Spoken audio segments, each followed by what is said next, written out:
Greetings viewers, Eric the Car Guy here. Thanks for tuning in. Today I'm going to talk a little bit about what I spent on the Mini and what I expect to see as a return from it.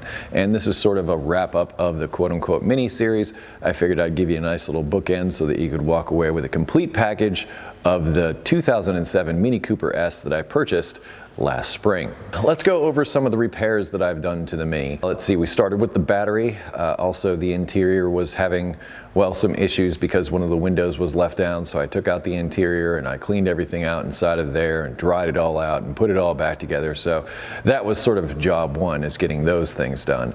Then I turned my attention to some oil leaks that were on the engine and I fixed those. Then after that I turned my attention to, there was a leaking valve cover timing chain. I found the broken timing chain guide, so I did the timing chain, but I kind of forgot to torque the crank bolt properly, ended up bending a couple of valves, and that added more videos to the library. So now we have one on cylinder head removal and valve replacement as well. Let's see, what else did I do to this car? Oh, brakes all the way around. I ended up painting the calipers. I also, which wasn't really covered, was replaced the front and rear wiper blades. Those to me are kind of an important thing. I also did a full detail on the car, both inside and out, to make it nice and shiny again. Reconditioned the headlights also, that was something else that I did. Put a clutch in it, that was kind of expensive while I had the engine out. Parking brake cables, we can't forget about those and the trouble that those things caused. Also replaced that little stubby antenna on the back there because that was missing when it came in, or actually it was broken off. So that was replaced. But pretty much I did everything I could to hit the reset button. So what did I spend? Well, originally I spent $1,600 on the car itself. By the time I got done paying for parts, are you ready? $2,894.12. Yep, owie. So that makes a total spend on this vehicle $4,494.12. So I've got about 4,500 bucks into the Mini Cooper. And I'll be honest, it's not done yet. It's not done for a couple of reasons. First of all, the aftermarket wheels don't have the TPMS sensors that the original wheels had on them, so now there is always a TPMS light on the dash, which I'm not really happy about, which strangely, I drove the car around for a month before I saw that light, so that just decided to come up one day all of a sudden and hasn't gone away since, despite my attempts to reset it. Also, occasionally I got a check engine light, and that is for the secondary O2 sensor, the one behind the catalytic converter. It doesn't affect vehicle performance at all, but it's just, well, kind of the hall monitor of emissions there to make sure that the catalytic converter is working. So there's still more money to spend and more time to spend, but I'm kind of at my limit with this car. I drove it around for the summer, pretty much. So I drove it around for about 2 months this summer.